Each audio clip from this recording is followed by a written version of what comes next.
Saudara, kita akan bergabung dengan jurnalis Kompas TV Iwan Miftahudin di Pati. Iwan, selamat siang. Jadi apakah tersangka yang ditangkap semalam ini sudah diperiksa di Polresta Pati?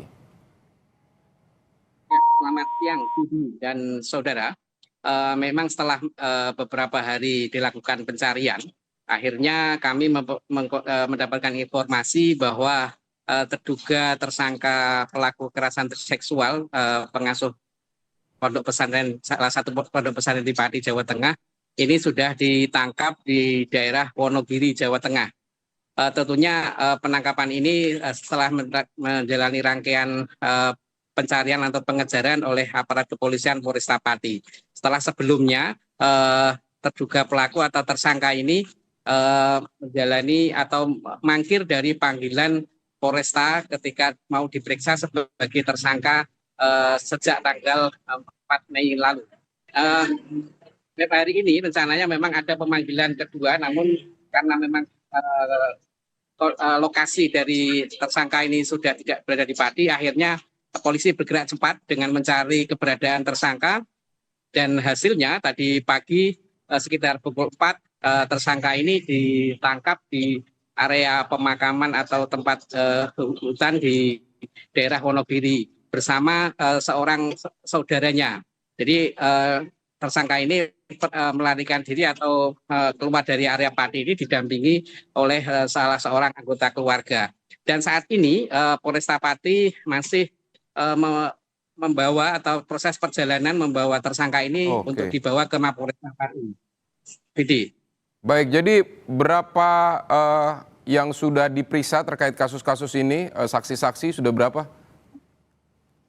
Ya, memang terkait kasus tindakan asusila terhadap santriwati ini ramai dibicarakan di masyarakat sejak munculnya laporan.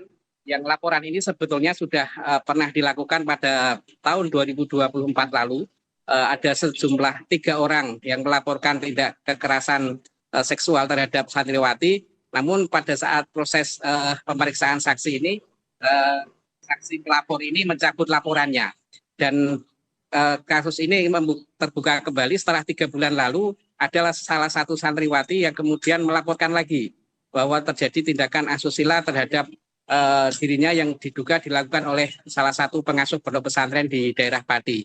Nah, pasca laporan yang kedua ini, polisi langsung melakukan penyidikan dan menetapkan tersangka pada tanggal 28 April lalu. Dan sejak ditetapkan sebagai tersangka, ini tersangka belum pernah menghadiri panggilan dari penyidik. Sehingga ketika dilakukan pemanggilan awal, ini tersangka tidak hadir, dan pemanggilan kedua yang direncanakan hari ini juga tidak hadir. Sebelum pemanggilan kedua ini, tersangka diketahui memang sudah tidak berada di Pati dan tidak diketahui keberadaannya.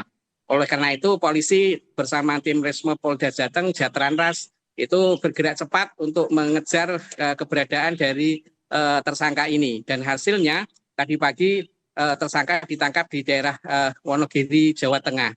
Harapannya dengan tertangkapnya tersangka ini nantinya bisa membuat terang benderang kasus dugaan tindakan asusila yang dilakukan oleh pengasuh pondok pesantren ini terhadap sejumlah santriwati di Kabupaten Pati. Dan para korban ini diharapkan bisa segera melapor, ada keberanian untuk melaporkan jika memang terjadi korban tindakan kekerasan seksual yang dilakukan oleh tersangka. Bidi. Baik, Iwan Miftahudin, terima kasih untuk laporan Anda dari Pati.